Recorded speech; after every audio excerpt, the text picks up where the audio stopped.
All right, everybody, welcome to Module 2. This is our best module because we are going to get into the practical knowledge of what to do to start documenting faster. We're going to go through examples and we're going to really put all the themes that we learned in Module 1 into play. So let's go through the lessons that we're going to learn in Module 2. Lesson 1 is going to be dot phrases and Quickselect Tools. These are going to be your documenting rocket fuel. This is what's going to help you get through notes incredibly quickly, and we're going to go through these strategies. The second thing is we're going to eliminate keyboard to mouse transfers.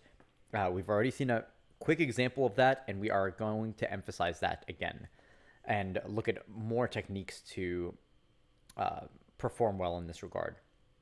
Third is your legally protective charting, the focus of defensive documentation, and what we are going to focus on when writing a note to help us get through the note quick while maintaining our legal protection. And again, I preface, I am not an attorney. I am just an emergency physician who writes notes often and has a big focus on this as I write my own notes. And number 4, we're going to go through pre-completed notes. So let's start here with Module 2.1. And this is going to be, again, dot phrases, Quickselect Tools. Here's what we'll cover in this lesson. Number 1 is never typing anything twice. Number 2 is creating dot phrases for everything. And when I say everything, I really do mean it. It will make your life a lot easier, and we're going to go through my examples. These will all be provided to you within this course. Third is naming your dot phrases so that you do not forget them and that they are efficient and easily remembered by you. And then 4 is going to be integrating Quickselect Tools, and we're going to clarify on that. This lesson is the most critical part of your speed. If you had one option, this lesson would be it. If you just did this lesson, you go to your shift and you utilize the macros that I'm providing here, the dot phrases, you should be at least well on your way to start writing notes faster. All right, so let's start here. Dot phrases and Quickselect Tools. These are your documenting rocket fuel.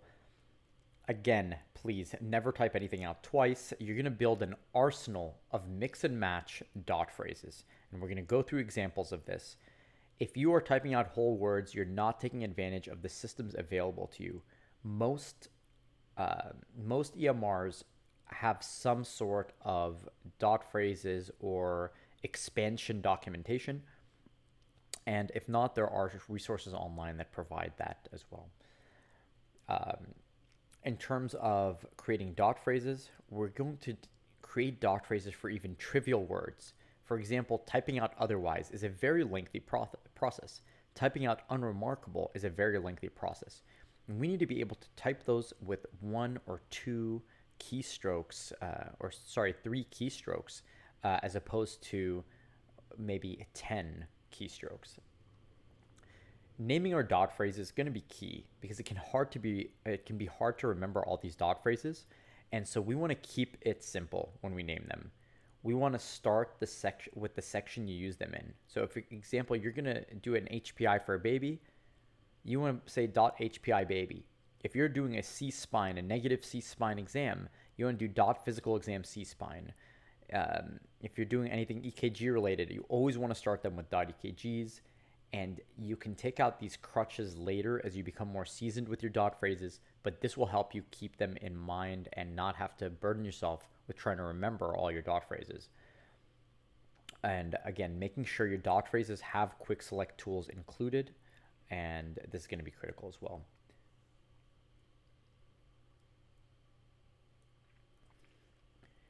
First off, let's quickly go through what it looks like when you are organizing your dot phrases. So most EMRs should have some sort of dot phrase organizer.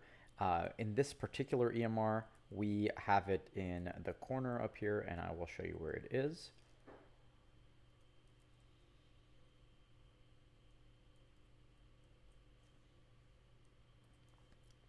All right, here it is. This is going to house our dot phrases.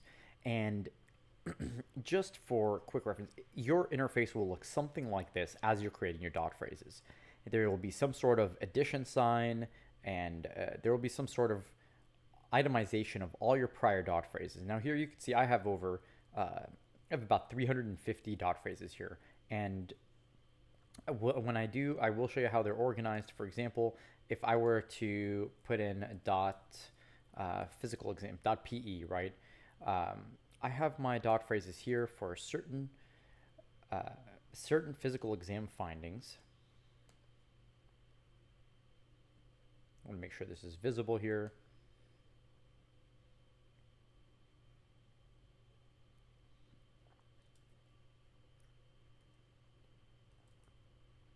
All right, that's a little bit better. So again, there's some plus sign and then what your dot phrase actually says.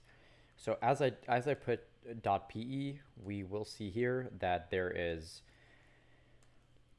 different physical exam findings that all start with .pe. I want you to start all your macros and sorry, all your dot phrases with something common, a common phrase that you know will belong to a certain section of the note, like the HPI, the physical exam, or even the MDM.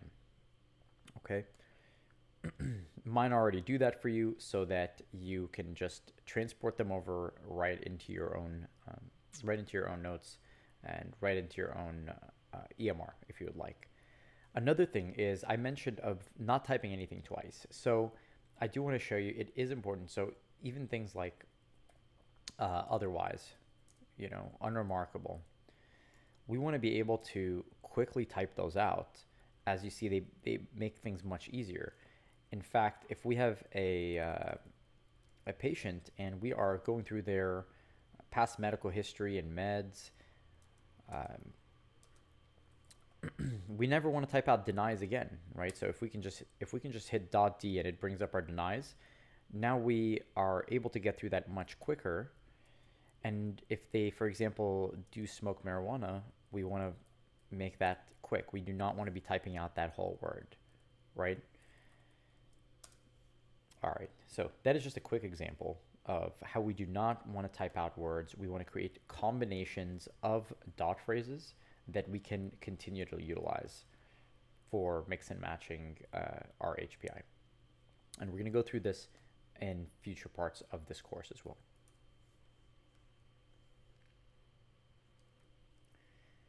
All right, additionally, something else we definitely want to go through is whatever Quickselect tool is in your own EMR that helps you get through things. And this is going to be very important because we're going to mix this with our dot phrases to really rocket fuel our speed. For example, here I will start with a HPI that I commonly use for patients. It's called .hpi. Now, this autofills their age and a lot of their status. And what's going to happen is you're going to notice that there's these underscores. And in Cerner, underscores are actually placeholders that if you were to push F3, as you can see that I'm pushing at the bottom here, and you can see my keyboard clicks, every time I push F3, I am going to a different underscore. And we will look into how this can immensely rocket fuel your speed because these placeholders are critical for you and you can put them throughout your note, especially as you type patient history so that you don't have to go back and use your mouse to click in different places. Here we go. So we can say this is a 21-year-old male. He's got abdominal pain. He's got a past medical history of Crohn's. And now I don't know what his full past medical history is. I'll put another placeholder there. So it's a key element to understand what your EMR uses placeholders. I believe in Epic, it's a triple asterisk that looks something like this. And that will be your placeholder. And I believe that's reachable by either F2 or F3. Again, these are all basically Quickselect tools. Now I hit F3 again, and I say he's presenting with abdominal pain. I hit F3 again, and his duration is 4 days. I deleted one underscore, and the onset has been gradual. Again, you notice I'm not moving my mouse at all. This mouse has remained still. The course here is constant. The character might be dull. he has no exacerbating factors, or it could be movement and nothing helps him at all, right? So I would, I could just type in none here, and now I get to type out a little part of the story. So whatever I type out here, here's part of the story. I can put a placeholder here. I can put his other medical problems. Again, I have not taken my hand off the keyboard. And now I can go here. It's as reviewed. He does smoke. He does not use alcohol or drugs. And again, I'm just using F3 and backspaces just to delete and add certain things. And now I can go back here because he actually also mentioned that he has a history of diabetes type 1. So any place I want to come back to, I will always put placeholders there. So I can come back here, and whenever I put a placeholder somewhere, it means I am willing to, or whenever I delete a placeholder, it means I'm willing to now no longer come back to this section because I am finished with this one, but I was still not done with here because he's on insulin. You see, now this applies to many things in your note. This applies to your MDM, which is going to be a crucial part where it's helpful, but the main thing is we are not going back to the mouse. We are not going back. We are keeping our hands firm on the keyboard. We're not moving them. So that's something to just highly be aware of, and that's one of the first critical parts of this lesson. This is going to help us with things in the MDM as we're writing, you know. So if the patient was stable, he had normal appearing everything, and we wanted to say his ultrasound for some reason shows, and we don't have the result yet, we just put an underscore there. Then we continue to say he was prescribed, or he was given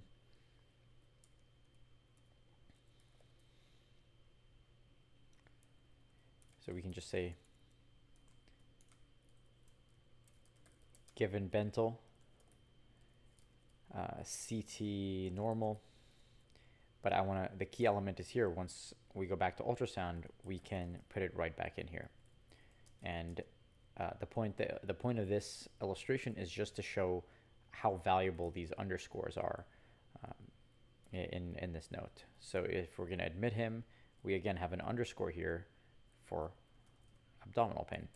So this quick select is going to be very critical. You really want to focus on what are your quick select tools, because these are going to help you get through so many things, including, for example, EKGs. If the time is, for example, 13:13, and then so it's regular, his heart rate was 77 and nothing else. And now using these quick select tools without moving our mouse at all, we've gotten through a whole EKG documentation.